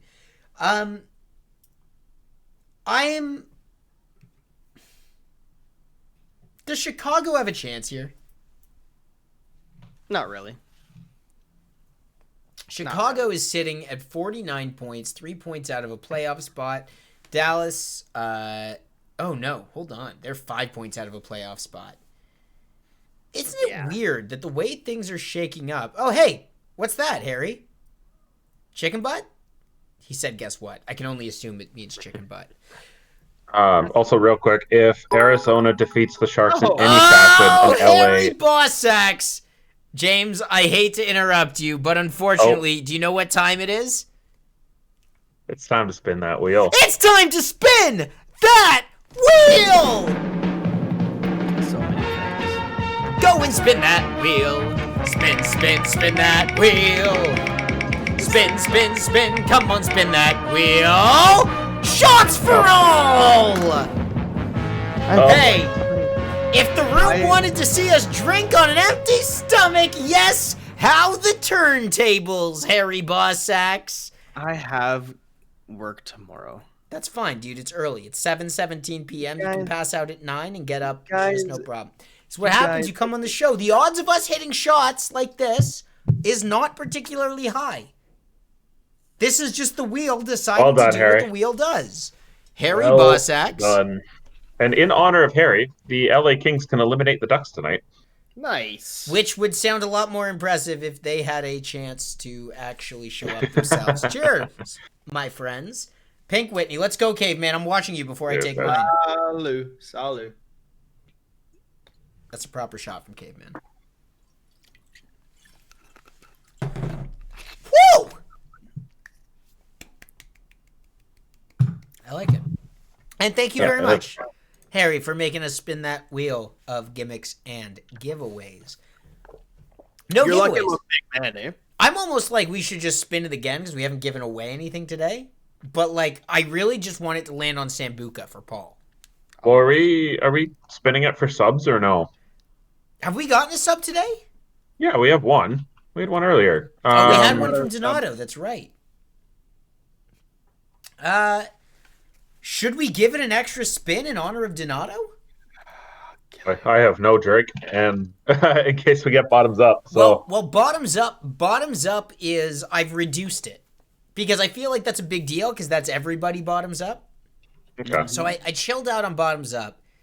It's about as equal to get as shots for all. I don't know, guys. Do we do it one more time? Harry wants to see us spin that wheel. I feel like we should do it for subs. We'll do it one more time. Hey, we're doing it one more time. Caveman, what are we doing? Spinning that wheel. Spin the wheel! Alan's all about it, too. Oh. So am I. No, hold on. That's the audio. Spin the wheel! Survey says it's a suit swap for that last spin. What did that almost hit there, Daddy? Thank God. I can't tell. I think it almost hit a prairie, not a prairie fire. Triple Crown. I believe that's a Triple Crown. Oh James. my God. Yeah, so hey, it didn't happen. It didn't happen. That's all fine. It's a suit swap. I will be right back. I'm gonna say that looked dangerous when it hit. So, James, we can both agree that keeping Morgan Riley is the smart play. Yeah, I mean, unless you have the ability to replace him with a Dougie Hamilton. That is then... awful, Danny. What? Oh, Daddy. Oh, no. What? You are getting green screen. It is what it is, my dudes. It's lovely. It's how it works. Okay.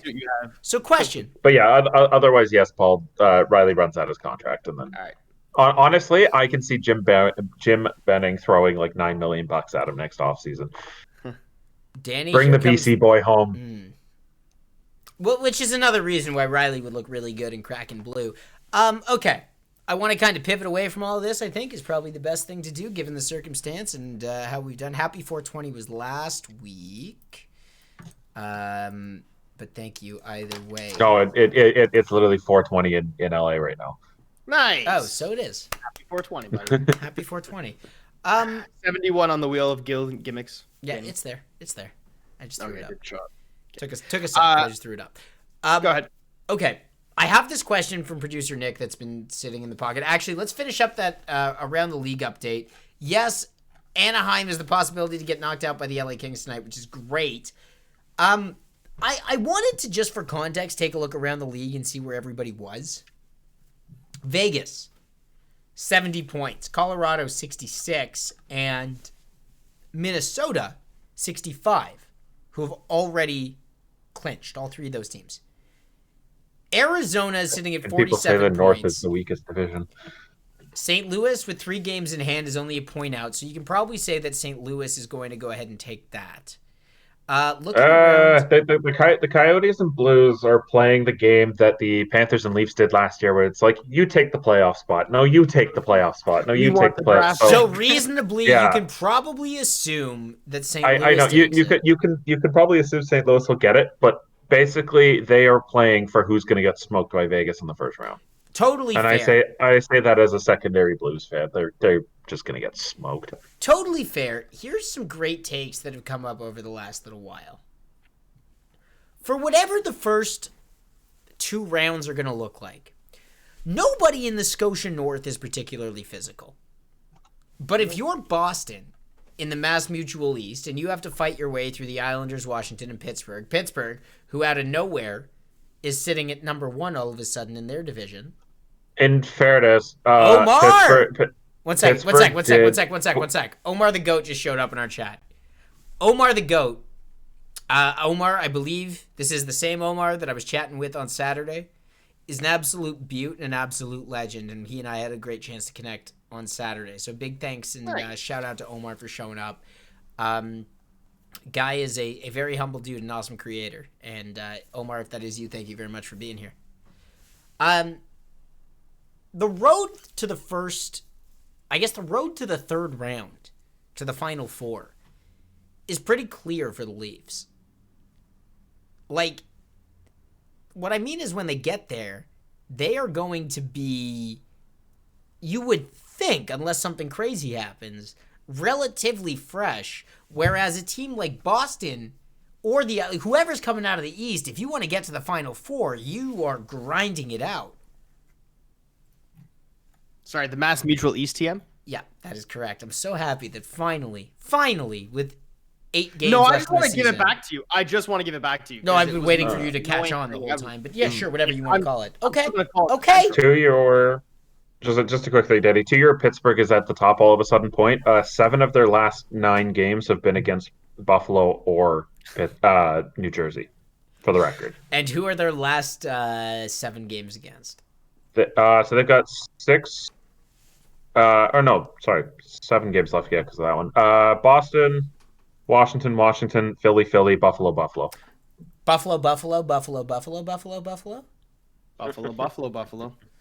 Grammatically correct. But the point is, even limping into the playoffs for any team in the East or really any other division again. Oh yeah, for sure. I'm just providing some context on which I appreciate. their meteoric rise through the standings. But man, like if you're Toronto, you got to be feeling really good that your path to the Final Four not only is going to be less physical than any of the other teams, but by the time you get there, you're going to be feeling a lot more rested. Am I right?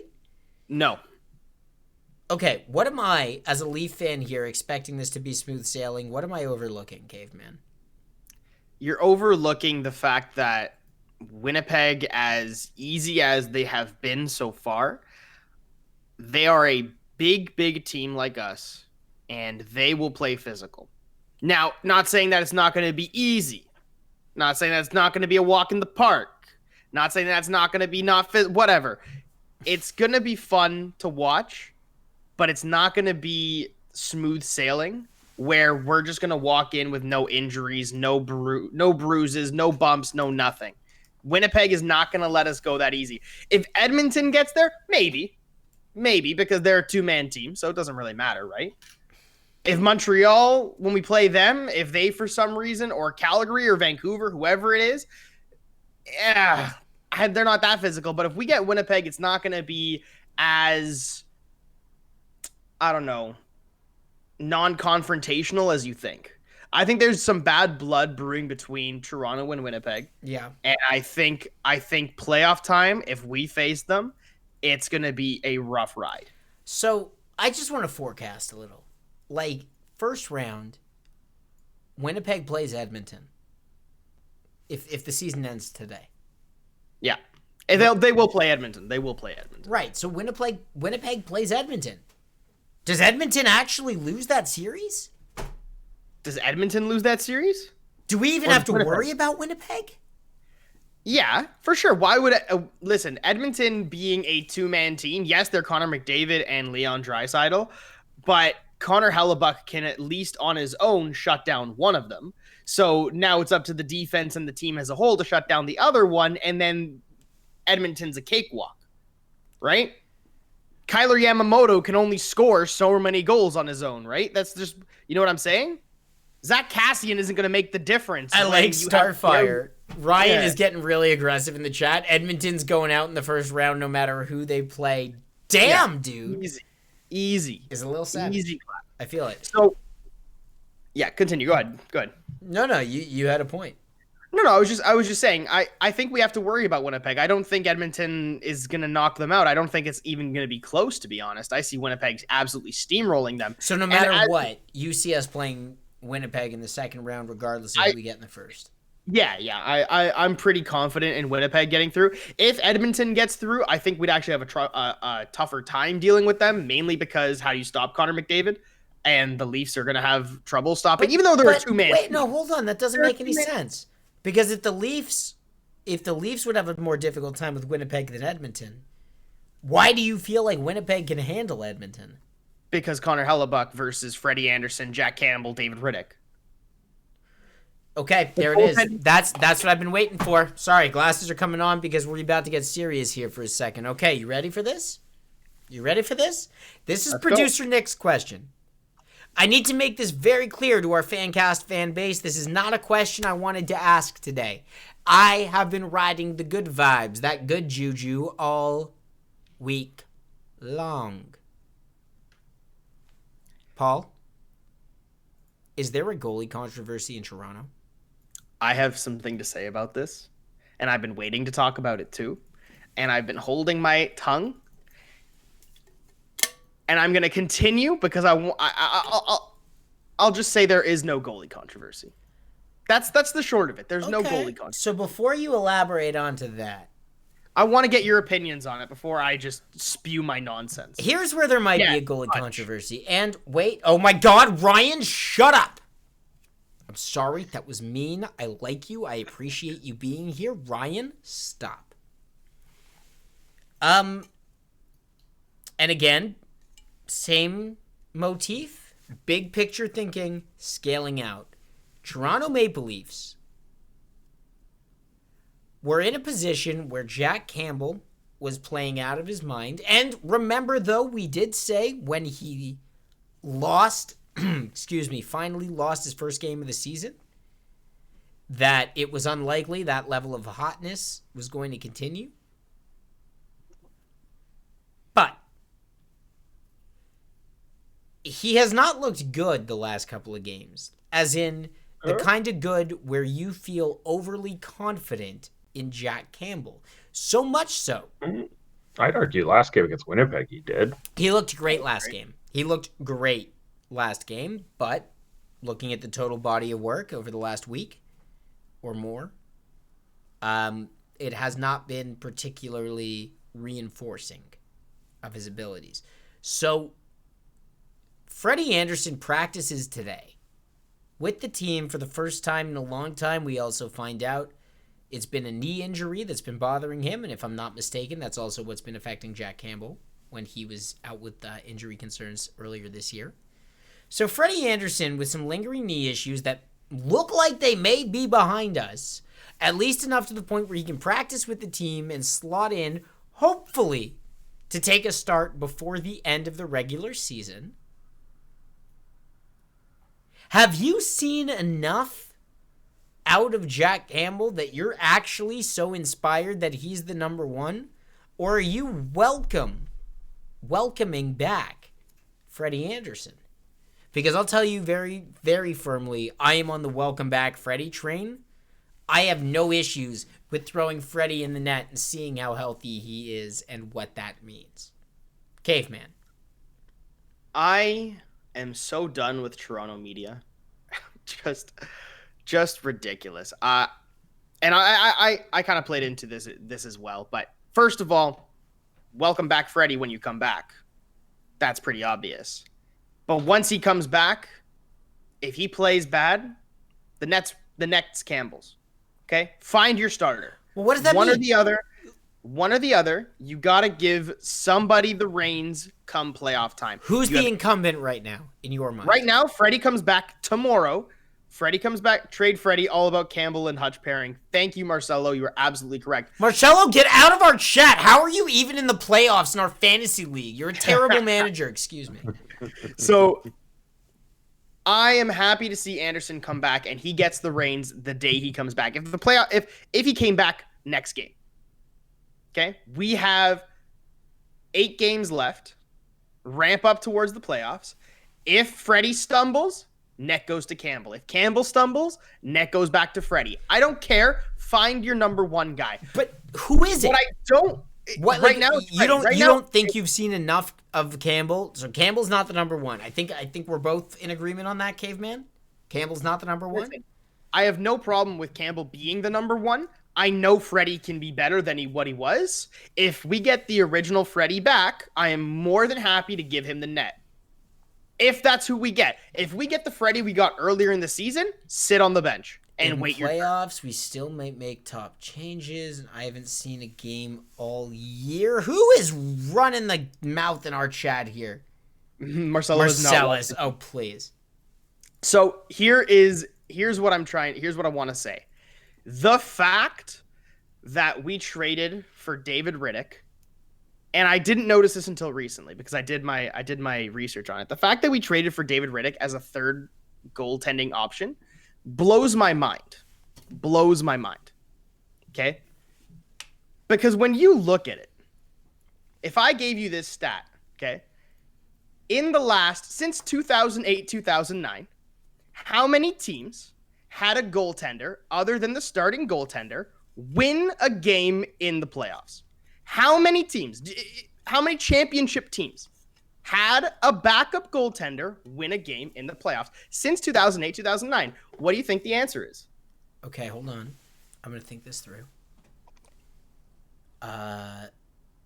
It's at least one because the Penguins did it. Yeah, so 2008-2009 is what? 12 years? In 12 years, how many teams? 4. Ryan guesses 4. I'm going to guess 4 just to be in solidarity with Ryan. I trust Ryan. 2. I was going to say 2. One of them? Wait, is it Washington and Pittsburgh? Pittsburgh is 1. Washington Actually, no, it's not Washington because they went 0-2 and then switched. Yeah, no, it's Pittsburgh because we know that Fleury won, and it's... And Chicago. because Corey Crawford had a shit start. That's two. That's two. That's two for the caveman. And Scott Darling came in. That's two. Okay. I'm not sure about Tampa Bay last year. That's a name I haven't heard in a while. So that is, at least to my knowledge, what I looked up. Maybe I overlooked something. But most of the times you see the starting goaltender with 16 wins, which is the Stanley Cup. So the fact that we have this idea in our minds that we're going to win the Stanley Cup playing David Riddick. Nobody has that idea in their minds. Nobody has that idea. No, I totally understand. But find your starter, play him, and hope to God they win us the game. Because in history, at least in the most recent history, backup goaltenders do not win playoff hockey games. They do not. Okay? In unlikely circumstances where Corey Crawford goes down because he's having a terrible start and Scott Darling has to step in, you know what they do? They gave the net right back to Corey Crawford. Right back to him. So for 1 or 2 games, or I think it was 4 actually, or 5, Scott Darling had to come in relief of Corey Crawford, and he won maybe 2 of those because the team played better. But the fact that the Toronto media has been contemplating and arguing, is Campbell the backup? Is Riddick the backup? It doesn't make sense. Who cares who the backup is? Who's the starter? So let's find a starter. It sounds like we're all in agreement that Freddie Andersen is the starter. It should absolutely be Freddie Andersen if he's playing to Freddie Andersen caliber. I'm trying to bring this back in line to where our expectations were. I'm trying to be accountable about our minds as fans in terms of, hey, where have we gone? 2 weeks ago, time has lost all meaning, when it was announced that we were losing Andersen, I at least all dancing around the maypole. Was certainly on the, hey, it's Campbell's net to lose. Let's go. Let's see it. We haven't seen that he is championship caliber, to put it one way. So, oh my God, Andrew. I'm not answering that question from Cleary. Does Keefe throw in the audible in Game 7 and start Campbell in that game? We're not there yet. We're so far away from that game. I'm not indulging that. Point is, Campbell hasn't looked good enough over the last stretch for us to think that it's his net. It sounds like everybody is on the same page of, Freddie Andersen is still our starting goalie. I do have a solid tweet on this, though. Shout out to the Oakleys on Twitter here for this. A part of me wants to give Fred the chance, but another part of me feels like it's trusting your dad after he went out for cigarettes and didn't come back for a year 3 times. Oh, wow. Wow. No, that's not fair to Freddie. Fred's better than that. And listen, Ryan, he's played better than that. Ryan, I completely agree. I think Freddie and Jack will both get a W in the playoffs this year, and we will lose and not make the Stanley Cup Finals, because that's what teams do when they don't win, because goaltending wins championships. Freddie Andersen can and needs to win 16 games in the playoffs in order for the Leafs to win a championship. That's not true. That is my opinion. That is my opinion. It's that false. is my opinion. Jack Freddie Campbell doesn't have to do it all on his own, because you don't know what's going to happen if Freddie's going to get hurt or whatever. I am okay with Campbell coming and spelling in Fred a while. I'm okay with one of them going cold and the other one having to step up and us realizing that in real time. I'm okay with all of that. All I'm saying is, it is proven that your goaltender, on average, wins you your games in the playoffs. Caveman. And I want Freddie to be that goaltender. I hope he is. I am okay with Campbell being that goaltender. Cleary asks why we're giving Freddie this much trust. And, Paul, if you don't mind, I want to address this, and then I want to move on from this topic. Sure. Because I understand where you're coming from. Sure, you haven't seen it lately. Fine. Cleary, you're giving Freddie this much trust because between him and Jack Campbell, he's the one with the proven track record. And I'm sorry if you don't think that a series against Boston, where Zach Hyman was playing with a torn ACL for half of it, or the one before that, where Naz gets suspended, or the one before that, where Naz gets suspended. Freddie Anderson did not cost us any of those playoff series. Sure, he didn't steal them for us. He didn't cost us any of them. And Campbell, as much as it sucks for me to say, hasn't stolen the job. I was here for it. I was ready for Jack Campbell to make a case. He hasn't. So between the two of them, over a 5-year span with recent bias being included, I still trust Fred more as of today. Yeah. I don't think you can argue with that. No. I personally believe Frederick Anderson deserves the leash that we're giving him. And I don't care if Jack Campbell hasn't been proving it to you recently. The team's been bad recently. Jack Campbell has been a part of that problem, but he's not been the full problem. I have as much confidence as if Jack Campbell started for the Leafs in the playoffs today, we'd still make it out of the final of our division. We'd still make it to the Final Four. Doesn't matter. We should not lose with Jack Campbell in net. However, with how good Freddie can play, if he were to play, Frederick Anderson can take us to the Stanley Cup final if he's the starter, if he's ready to go. All right. Here's what I'm going to say now. It's 7:41. It is about time to officially wrap up this program. Before we dive into the FanCast Forecast, should we spin the wheel one more time? Yes, and I'm going to answer Marcelo's question. When was the last time a trash goaltender or goalkeeper won the cup? Never, because they always play well in the playoffs. Well, in that case, hey, there's a bunch of bits from Cleary, which got us to about 120 or so. I think a little bit more. What does that get us to? That gets us to 121. We're going to spin the wheel one more time, and then as we do the FanCast Forecast, I guess you'll have a chance to fill up that bit meter and get us there again. But we bring back the wheel. Caveman, what would you like me to do? Spin that wheel! There it is! Spin the wheel! There it is! Spin, spin, spin, spin, spin, spin. Spin, spin, spin that wheel. It's a triple crown for James Reddy! Triple crown for our boy JR. James Redelmeyer, right. We have been waiting for you to get down with the program. What a champ. Yeah, 161, Caveman. Well done. Love that. Get the horses ready for the Triple Crown, because that's what's happening. Go on, JR. Let's just here for the go. The room loves Irish it. blood in them. The room loves it. And I like to make the room happy. Tell you what, man, if we fill up that meter before the end of the show, we'll spin twice. Oh. I think that's fair. If we fill up that meter before the end of the show, we'll spin twice. And JR is like, what are you committing to before I'm in the room again? This is a terrible idea. Exactly. No, so, it's a fantastic idea. That's what it is. Fantastic. What is the Toronto Maple Leafs' upcoming schedule, Danny? All right, let's take a look. We got 3 games in the next week.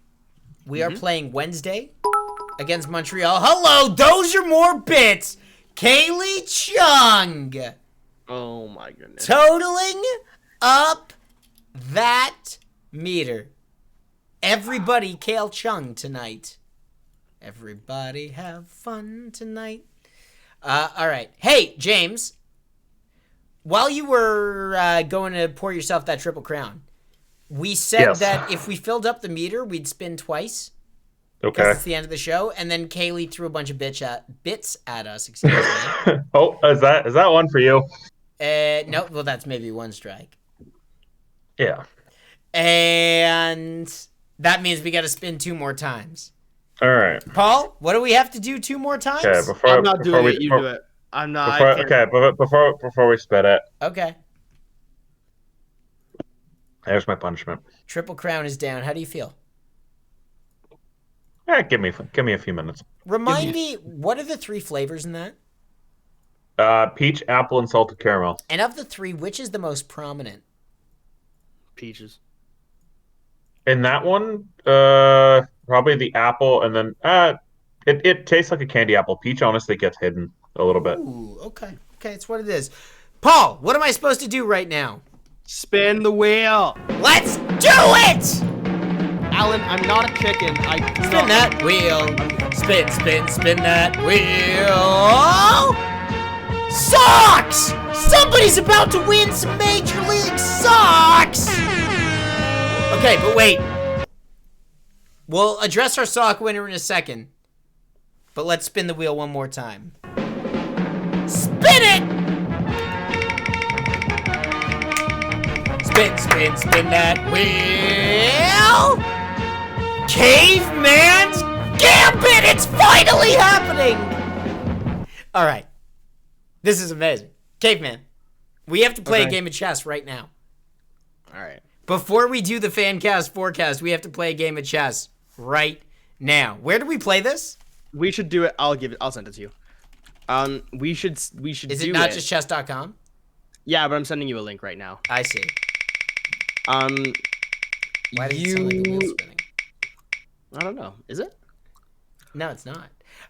Somebody. All right. Well, we are loading up Caveman's Gambit. Somebody's got to win some socks. So it's gonna work like this. If you put !FANCASTIC into the chat right now, you will be eligible for your chance at a pair of Major League socks, and they could have anybody on them. Who might they be? Let us find out. Cleary, you're in. Marcellus, you're in. 5 of you are in. Oh my god. There's a lot of you that are in right now. We're up to 8. Hell yeah. There's 15 of you in the chat. If you want a chance at socks right now, this is your time. Omar, Joe, if you guys are here, this is your chance. Harry's like, God damn it, give me my socks. JR and Caveman, you guys are allowed to enter. If you win, it'll be a bonus spin. Ooh. ! !FANCASTIC. When I get to 10, I'll roll. All right, that's 10. Y'all ready? Ladies and gentlemen, goddamn socks. Winner of the sock giveaway, Harry Bossax! It's about time! Harry Bossax, the man, win some socks. All right, Harry Bossax, here's what's going to happen. JR is going to reach out to you through our FanCast BingBot HQ Discord. If you're not in the Discord, Discord to get there. And we'll get your info. We'll make sure we send that along to Tommy. James is going to run that. Harry, it is about time. Congratulations. The man gets some socks. Hey, we tell you. We tell the Major League Sock guys who your favorite team is. And then we let them do the work. All right, Caveman, you've sent me an invite to play Caveman's Gambit. Is this happening? Yep. It's 3 minutes, bullet chess. What do you mean it's bullet chess? It's 3 minutes. We each have 3 minutes to play. This is you and me? We each have 3 minutes to play? Yeah. All right, can I play as a guest? Am I in this game? Yep. Okay, ready hold to go? on. Wait, no, not quite, because I got to do a quick thing real quick. With I want to make sure that everybody can see Blitz. you. Thanks, Donato. It's Blitz. Sorry. I just want to make sure that we can all see you. So hold on. Okay. Oh, it's gonna abort. What do you mean it's going to abort? What do you mean it's going to abort? It's fine. Don't worry. We took time. I'll just rematch you in a second. Just give me a Why minute. did it abort? Because you took your sweet time, and it can't have a million chessboards open at once. All right, so now what? It says game aborted. I'm like, No, dude, I'm trying to beat you in mad. chess. Dude, I got a timer going. I said requested. Go. Okay, let's go. All right. You good? Play the game. Let's play chess. James, it's up to you to deliver expert commentary. I don't even know how to play chess. It's fine. Ugh, you're the worst. No, you're the worst. You just play the same move. You're the worst! I wish I knew enough about chess to know if these moves were good or No, bad. Caveman's the worst. It's happening right now. We're all deciding it at the moment. Caveman's the worst. I also don't know how to commentate on chess without spoiling what the people might be thinking. No, it's okay. Don't worry. I don't know. This is where you try your best. and we take on the caveman. Why are we taking on the caveman? Why is it a team effort here? Yeah, no, no. I'm the neutral commentator here. I see. All right, there's Danny. Got to figure out his way to get the queen out of trouble as the pawn gets taken on e5. On e5. I like that. This is sultry. Danny now pondering his moves. Remember, he doesn't have a whole lot of time here. Shut up, James! This is too much stress at the moment. You asked me to commentate. I'm not ready for this. Daddy moves his queenside knight to c6. Okay. Jesus H. This is not what I anticipated when we started playing Caveman's Gambit. Thank you. Back to the caveman. He castles. An excellent move, I must say. Okay, James. Thanks, buddy. Really? Suck it, Caveman. Caveman, he offers the trade of knights. Knights have been traded. Daddy's queen is in trouble. No, my queen's His time ticks down to 2 minutes. My queen's fine. Moves across. Caveman still at 2 minutes and 40 seconds left.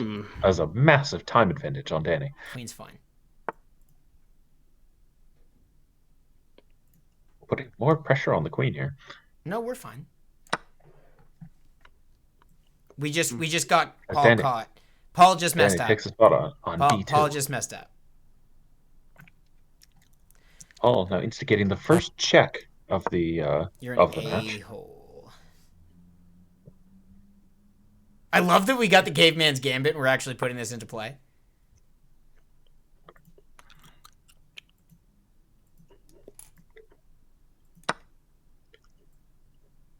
Caveman loses another pawn.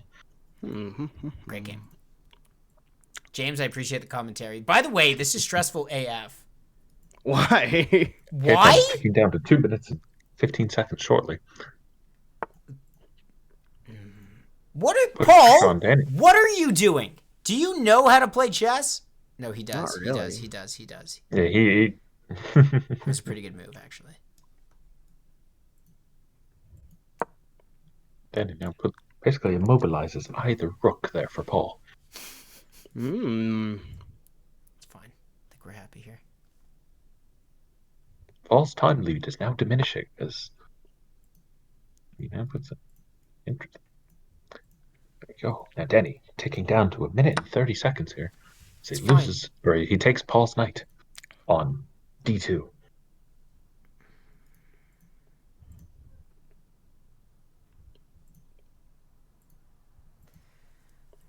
God, this game is frustrating. Why would anybody in their right mind willingly play chess? This is a great game. I don't know what you're saying. I'm stressing is the point, I think. All right, Danny ticking down to his final minute of time here. Wait, so how does this work? If you run out of time, you lose. How does Paul lose? If I he run runs out of out of time, time. you checkmate me. You gotta play quick. There you go. That's the whole idea. Is you're playing quickly. Okay. Oh, why did I do that? Great question. Oh, Great question. mistake Wasn't there even from the looking. caveman. Great question, Caveman. This game is about to be over. Oh, Danny now unable to move his king. Otherwise, it'll be check. Oh, you're such a dink. Yeah. It's happening. There was nothing else to do there. Yeah. Had to. You were. Danny was losing his queen. Thanks, one way or buddy. another. I He get just it, but had it's to choose. Paul's turn. At least he got a rook out of it. Some furious pawn movement as Danny now only has 40 seconds left in his time. He's got to move quickly, otherwise he will lose the game. Thanks, bud. Quick castle there in order to block the potential pawn, but It's fine. Caveman's free. Caveman still has 2 minutes left. Danny only has 30 seconds. How do I only have 30 seconds? Because you took so long. Okay. It's Paul's turn now. Caveman. He's losing time. We've got a He chance. is. James, He what does our has- chat say about this intense matchup? I haven't been looking.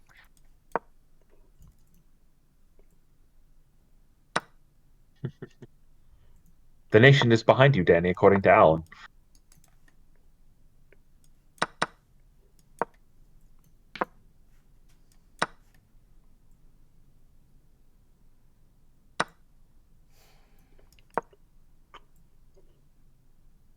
That out, please. So we can watch it. There we go. Furious movement here as Danny's land down to only 28 seconds left. Kelly, I appreciate that you appreciate my golf commentator voice.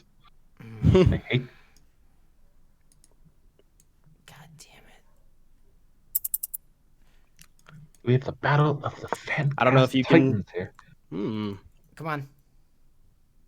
Paul still has a minute 30 left on his clock. How Danny the has hell does he have a 19 minute seconds. 30? I feel like this is super cheating. Danny. He's just moving quickly. Super cheating. Moves the pawn out of the way. Super cheating. Danny down to 19.4 seconds. Oh, and his time is ticking down quickly here. He's got to make a move. Oh my God, James, you're the worst. 12 seconds.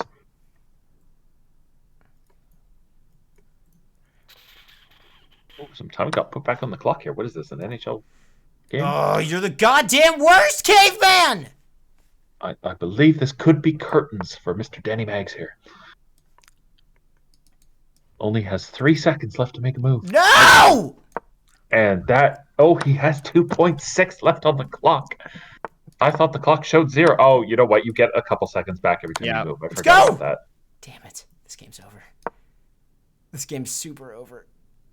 No! You can't take it, Danny, because of the bishop. No! Oh, I went the wrong way. Oh my God. No. No. No. No! There is no way that Danny comes back from this. No! He's just got to make sure he doesn't run out of time. Move something. And game over. No! I guess that's how we end it. Wow. Game. Hey, I hope that was hella exciting for goddamn everybody. What happens now that you won? Nothing. I'm just beating you now. Do we do a spin? The series is 1-1. Do we spin the wheel for Danny?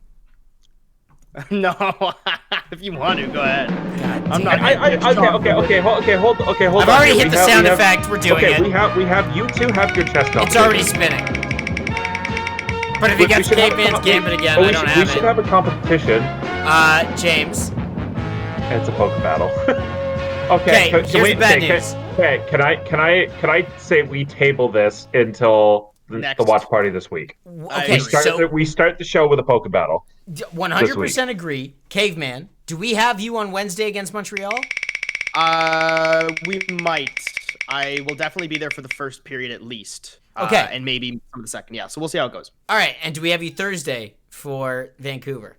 I don't know about Thursday. I don't have my schedule. All right, we'll connect and we'll figure out when we have you. Yes, next watch party, anything starts off with a poker battle between me and James. Guys, thank you so much for all your donations to the Wheel of Gimmicks and giveaways. And did you guys do a forecast while I was gone, or what? Did you guys do a forecast while I was gone? No, we're doing it now.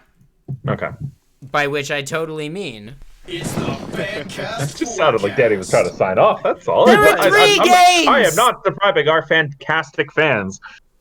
You're right. With the forecast. There's a couple of games that we have to call. So the FanCast forecast this week, 3 games. We have Wednesday against Montreal. We have Thursday and then Saturday against Vancouver. And by some weird twist of fate, Paul the Caveman Cavaretta, you have tied me on the season-long FanCast forecast. 3-0, baby. Yeah. It was a good week. 2 games against Vancouver, 1 game against Montreal. Caveman, just lay it out for me. How you calling this one? Win on Wednesday, loss on Thursday, win on Saturday. WLW, I see. That's what I'm calling. James, what are you thinking? Give me 3 dubs. Ooh. And you know about me, Paul. JR and I are thinking alike. 3 dubs! The Leafs are in playoff mode. Nobody else in this division can hang, and we are about to find out why. A win against Montreal, a win against Vancouver, and another win against Vancouver. We're going 3-0. James and I have both forecasted it. You think we're going 2-1. BT Dubs, Montreal literally right this second taking a 1-goal lead against Calgary with 2 minutes left in that second period. Okay. I think it's about time to call this thing. Do I have any objections? It was a pleasure, everybody. Can't wait to see you next week. Ladies and gentlemen, thank you all. This has been the Leafs FanCast on the Dean Blundell Media Network on BingPot TV. Make sure you hit the follow button if you're not already so that you never miss a FanCast. And get excited. Playoff mode for the Leafs. Leafs FanCast for the fans, by the fans. Caveman, are we experts? We are not experts. No. We're just fans. We are just fans. Thank you very much, everybody. We will see you all for Wednesday's watch party against the Habs. We try and put this season on ice. It's fantastic. Talk soon, my friends. Everybody. Have a great night.